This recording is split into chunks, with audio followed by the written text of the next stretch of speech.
예배하신 여러분들을 나사렛 예수 이름으로 환영합니다. 그리스도의 평강과 은혜가 함께하길 원하며 찬송가 370장입니다.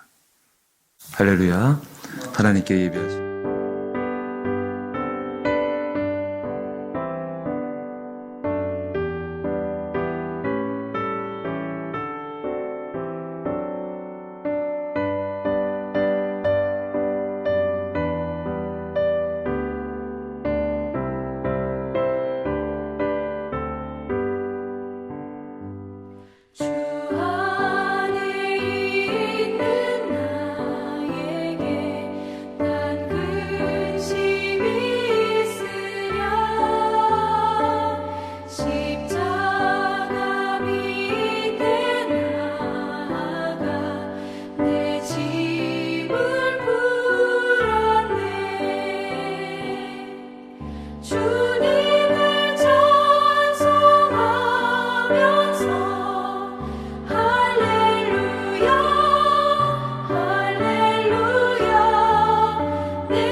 사랑하여 주심을 감사합니다.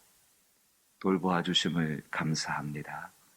인도하여 주심을 감사합니다. 무엇보다도 잠을 깨고 한 주간을 시작하는 하루를 시작하는 시간이 하나님께 예배하여 영광을 돌리게 하심을 감사합니다.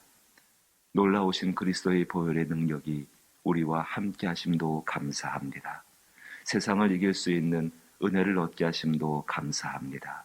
자기를 이길 수 있는 힘을 주심도 감사합니다. 말씀을 따라갈 수 있는 능력들을 더하실 줄로 믿사오니 그 은혜를 따라 하루의 삶이 하나님 앞에 온전히 드려지게 되어지고 나의 삶을 통하여서 하나님만이 주인 되심이 드러나게 하심을 믿고 감사드립니다.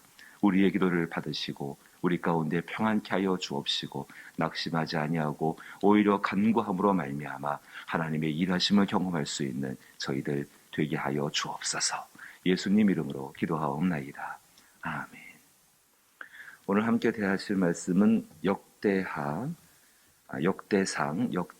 4장 9절로부터 10절 말씀입니다. 역대상 구약성경 614면 구약성경 역대상 4장 9절과 10절 2절 말씀입니다. 역대상 4장 9절 10절 한 절씩 번갈아 읽고 벌갈아 읽지요. 제가 먼저 9절 읽습니다. 야베스는 그의 형제보다 귀중한 자라. 그의 어머니가 이름하여 이르되 야베스라 하였으니 이는 내가 수고로이 낳았다 함이더라. 야베스가 이스라엘 하나님께 아뢰어 이르되 주께서 내게 복을 주시려거든 나의 지역을 넓히시고 주의 손으로 나를 도우사 나로 환난을 벗어나 내게 근심이 없게 하옵소서 하였더니 하나님이 그가 구하는 것을 허락하였더라. 아멘. 역대상을 보게 되면 그 초반부에 족보의 이야기가 사람들의 이야기가 쭉 등장합니다. 역사의 기록이지요. 그래서 그의 아들은 그가 누가 누구를 낳았고 또 그는 누구의 아들이고 그런 이야기로 쭉 채워지게 되어집니다. 포로기 이후에 그러니까 이스라엘 백성들이 바벨론으로 포로로 잡혀갔다가 70년 만에 돌아오게 되지요. 그 돌아와서 이들이 하는 여러 가지 일들 중에서 첫 번째 힘쓴 것이 성전의 재건이었습니다. 그 성전의 재건과 동시에 힘쓴 것이 그들의 역사의 재건이었습니다. 그렇습니다. 하나님께 보여주는 하나님 앞에 나타나는 하나님의 계시는 것을 상징하는 성전을 재건하게 되어지고 그들 내적으로 우리가 어떤 민족인지를 우리에게 어떤 역사가 있었는지를 밝히기 위해서 이들은 역사 그 과정 가운데에서 정말로 그들이 어떻게 시작했고 어떻게 오고 있는지를 말하는 그 정체성을 확립하기 위해서 역사를 기록합니다. 그 족보의 이야기 가운데에서 계속해서 사람의 이야기만 쭉 나오다가 역대상 4장을 보시게 되면은 야베스에 대해서 굉장히 자세하게 기술을 하고 있습니다. 다시 한번 제가 읽어보면은 그 출생 근본부터 야베스는 그의 형제보다 귀중한 자라. 그는 그의 어머니가 이름하여 이르되 야베스라 하였으니 이는 내가 수고로이 낳았다 함이었더라. 야베스가 이스라엘 하나님께 아뢰어 이르되 주께서 내게 복을 주시려거든 나의 지역을 넓히시고 주의 손으로 나를 도우사 나로 환난을 벗어나 내게 근심이 없게 하옵소서 하였더니 하나님이 그가 구하는 것을 허락하였더라.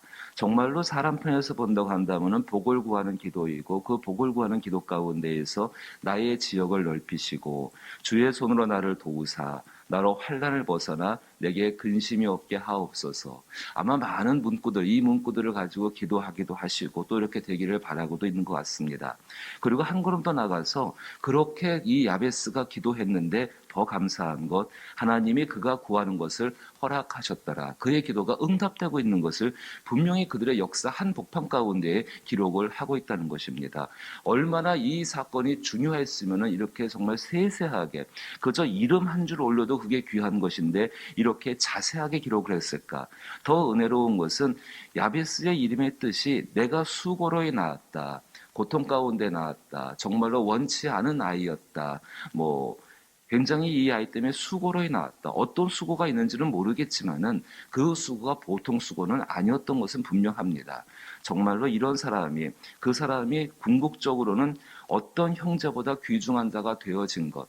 굉장히 이 기도문 자체가 이 내용 자체가 우리 가운데 도전을 주고 신앙적인 생활 가운데에서 도전을 주고 나도 그렇게 이 야베스처럼 하나님 앞에 지경을 넓히는 기도, 영향력을 넓히는 기도, 정말로 선한 영향을 넓힐 수 있는 그 기도가 되어줘야겠다라고 생각을 하게 되어지고 주의 손에 도우심을 덧입기 위해서 기도해야겠다. 그리고 환난에서 벗어나서 근심이 없는 삶, 그 근심이 없는 삶을 사는 기도를 드려야겠다는 생각들을 하게 되어집니다. 귀중한 일입니다. 그런데 이제 우리 한번 생각을 좀 더 깊이 해보십시다. 기도라는 것은 하나님께 자기의 마음을 드리는 거죠. 자기의 욕망을 드리는 게 아닙니다. 기도를 드린다는 것은 자기의 마음을 드리는 겁니다. 그래서 기도하기 전에 자기의 마음을 살펴보는 과정이 반드시 필요합니다. 중언부언한다는 것이 무슨 뜻일까요? 아무 뜻 없이 기도하는 것이고 했던 말을 반복하는 것이고 마음의 중심 없이 그냥 허공에다 휘둘러대는 것이지요. 하나님께서 정욕으로 쓰려고 하는 기도는 듣지 않으시겠다라고 이루지 않으신다고 말씀하였습니다. 두 마음을 품은 기도도 듣지 않겠다고 말씀하였습니다. 기도하기 전에 마음을 돌아보는 것. 정말로 기도를 시작하실 때에 하나님 앞에 자기 모습을 돌아보게 되어지고 자기의 중심을 돌아보아서 그 중심 속에 그리스도 예수의 보혈의 능력, 회복과 용서와 치료와 새롭게 하시는 그 능력을 바라는 것이죠. 하나님께서 그 기도를 들어 응답하신다는 것은 그 마음의 중심이 하나님의 뜻과 합치되어 있다. 다윗을 살펴보신 것처럼 그 중심이, 기도를 드리는 사람의 마음의 중심이 하나님이 받으실 만한 것이 되어져 있다는 것을 분명히 의미하고 있습니다. 야베스의 기도가 하나님께서 들으셨다. 하나님이 그가 구하는 것을 허락하셨다. 그렇다면 야베스의 중심에 대해서 우리는 생각을 해봐야 합니다. 어떤 중심일까요? 야베스가 살던 시대는 사사시대였습니다. 사사시대. 사사시대의 특징은 이 왕이 없으므로, 다스리는 사람이 없음으로 말미암아서 자기가 좋은 대로, 자기 소견대로 행하는 시대가 사사시대였습니다. 다 자기가 원하는 것, 자기가 바라는 것, 자기가 하고 싶은 것, 이것을 하려고 하는 시대가 바로 그 시대였고, 바로 그렇게 된 그 혼란한 시대, 사사시대의 큰 특징이라고 한다면은 질서가 없다는 것입니다. 질서가 없다는 것이 뭐 교통, 도로 법규가 없어가지고 차들이 막 혼란스럽고 그런 것이 아니라 지금 사사시대를 살고 있는 사람들은 이스라엘 백성들, 하나님의 백성들입니다. 하나님의 백성들에게 질서가 없다는 것은요, 하나님의 주인 되심이 나타나지 않는다는 것을 의미합니다. 정말로 하나님이 주인 되셔서 하나님의 통치가 완전하게 이루어지고 그 통치 앞에 순종하는 사회가 하나님의 질서가 있는 사회입니다. 그 사회가 아닌 것이 바로 이스라엘 백성들, 강력한 제도라든지 어떤 정치적인 문제라든지 아니면 어떤 규칙들이 만들어지지 못해서 그들에게 질서가 없다, 혼란, 정말로 자기 소견대로 해간다, 그런 의미가 아니라 하나님의 다스림이 완전하지를 못하고 그 하나님의 다스림이 나타나지 못하고 그 하나님의 다스림을 나타나기 위해서 사람은 순종해야 되는데, 그 말씀에 순종해야 되는데 그 말씀에 순종하지 않던 사회가 바로 사사 시대였습니다. 하나님 백성들에게 세상은 그렇게 말하지 않습니다. 하나님의 백성들에게 하나님의 주인 되심이 나타나지 않을 때 하나님 백성들은 무척이나 혼란스러워지고 무척이나 무기력해지게 되어지고 아무런 힘도 갖지 못하는 것이 실제적인 모습입니다. 그때 주변 사람들은 잡아먹기 딱 좋은 양이죠. 그렇게 침략하고 약탈하고 빼앗고 죽이고 훔치고 멸망시키고, 그게 사사시대의 모습이었습니다. 하나님께서 영적인 지도자들, 사사를 세우십니다. 그 사사들이 세워주는 말미암아 회복되는 것은 하나님께서 그 땅 주인이 되시는 것들과 그 땅을 하나님이 돌보고 계시는 것을 분명히 사사들을 통해서 나타나게 되어지고, 백성들은 다시 그 사사를 중심으로 하여서 하나님의 다스리시는 영적인 통치권, 그 아래서 순종하게 되어집니다. 그래서 때로는 뭐 몇십 년 혹은 어떤 일정 기간 동안에 혼란이 정리되어지고 침략이 그쳐지게 되어지고, 항상 사사기가 말하는 것처럼 그 땅 가운데 평화가 임하게 되어집니다. 야베스가 살던 시대는 사사의 시대입니다. 어느 사사의 시대를 살았는지 정확하게 구분할 수는 없습니다. 하지만 분명한 것은 야베스가 살고 있는 시대 가운데에서, 정말로 그 사람이 사는 시대 가운데에서 하나님의 통치, 하나님의 주인 되심, 하나님을 향한 영적인 질서가 무너진 세대 가운데 태어났고 그 시대를 살던 사람이 바로 야베스였습니다. 야베스는 태생부터 약한 사람이었습니다. 어머니가 자기를 낳아놓고 이 아이를 축복하는 게 정상적인 것인데, 이 아이 때문에 나는 너무너무 힘들었다, 차라리 이 아이가 태어나지 않았으면 좋았을 뻔했다라고 말할 정도가 됐다고 한다면은, 이 아이가 살아나갈 시간들이 얼마나 힘들고 얼마나 고통스럽고, 그러니까 이렇게 말해볼까요? 한마디로 저주를 뒤집어 쓰고 태어난 아이죠.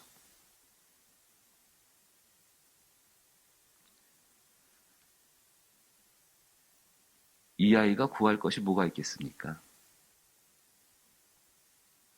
자기 한 몸 그 정도 되게 되면은요, 그 정도로 이렇게 떨어지게 되면은 이 사실 우리가 살고 죽는 거 그 문제 그렇게 연연하지 않습니다. 마음속에 순전한 거 한 가지 생기게 되는 것이죠. 바로 그분이 하나님이시죠.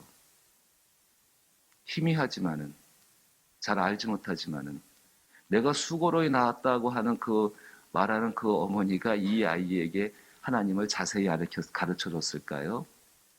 무릎 위에 앉혀놓고서 기도해주고 성경 읽어주고 뭐 우리 말하는 식으로 최선을 다해서 주일학교 교육시키고 뭐 그랬을까요? 들밖에 버려진 사람입니다. 에스겔서 말씀 보니까는 들밖에 벌어져가지고 피투성이가 돼가지고 죽어가는 사람 하나 있었죠. 어린아이. 하나님께서 지나가시다가 그 아이를 봅니다. 피투성이가 되어가지고 탯줄도 다루지 못하고, 근데 그 아이를 향해서 너는 살라라고 이야기합니다. 딱 그 입장입니다. 야베스의 마음에 어떤 것이 있었을까요? 내가 정말로 귀동냥으로 들은 것 같지만은, 내가 정말로 희미하게 들은 것 같지만은, 하나님이 다스리시면은, 하나님이 인도하시면은, 하나님이 도와주시면은, 하나님이 붙잡아 주시면은, 내게도 평안이, 내게도 회복이, 내게도 은혜가 있는 것을 들었습니다. 정말로 목마르고 간절한 사람이 그를 찾는 겁니다. 그의 마음의 중심에는요, 하나님이 이 불쌍한 사람의 삶의 주인이 되어 주시옵소서. 당신이 주인 되어 주시면은 나는 내 불행을 벗어버리고, 하나님이 주인 되시면은, 하나님이 주인 돼서 나타나 주시면은 내가 있는 땅 가운데에서 하나님 안에서 복된 삶을 살 수 있겠습니다. 그 마음이 담긴 것이 야베스의 기도입니다. 내게 복을 주시려거든 나의 지역을 넓히시고, 나의 지역이 아니라 하나님의 지역이지요. 주의 손으로 나를 도우사 나로 환난을 벗어나 내게 근심이 없게 하옵소서. 하나님의 다스림이 내 삶 가운데 나타나게 하여 주옵소서. 주께서 우리에게 기도를 가르치실 때에 염려하지 말라고 말씀하시면서 너희는 그의 나라와 그의 의를 먼저 구하라 라고 말씀하였습니다. 무슨 의미일까요? 주께서 야베스를 모르셨을까요? 너무 잘 아시는 분이셨죠. 야베스를 만드신 분이십니다. 그분이 야베스가 받았던 이 복을 지금 우리에게도 받게 하기를 원하십니다. 우리의 삶 가운데 병이 있을 수 있습니다. 그 병이 있을 때에 이 병을 해결하기 앞서서 정말로 하나님 앞에 하나님 이 병 속에 하나님 이 질병 속에 하나님의 다스리심이 하나님의 통치가 하나님의 주인 되심이 나타나 주옵소서.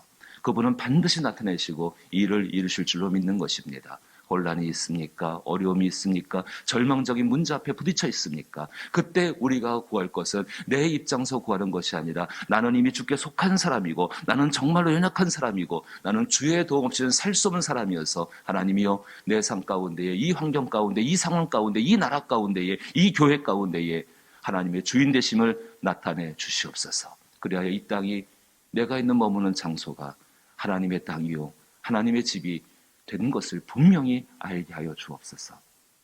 그의 나라와 그의 의를 먼저 구하라. 필요한 모든 것을 하늘에 계신 너희 아버지는 익히 아시느니라.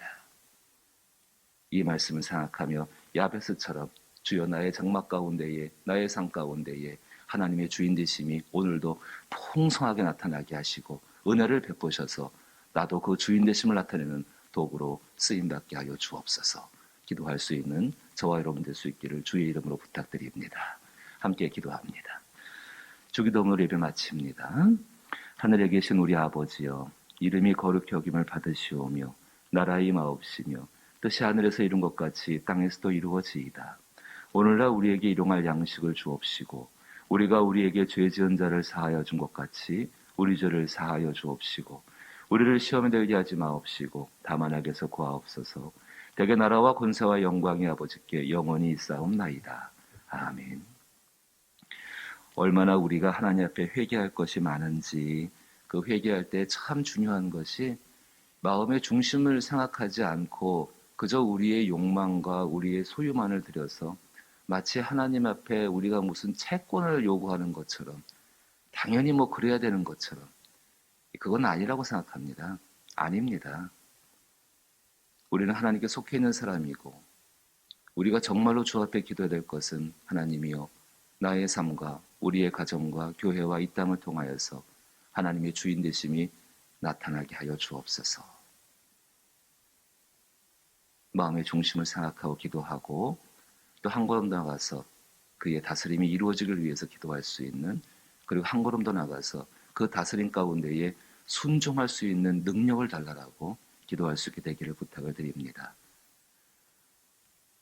병들고 약한 분들 위해 중보하는 것들과 또 믿지 않는 영혼들을 구원을 위해 기도하는 것들과 또 교회와 또 나라와 또 특별히 선교지와 그 여러 연약한 자들을 위해 기도하는 것을 위해서 함께 기도하기를 원합니다. 함께 기도하십시다.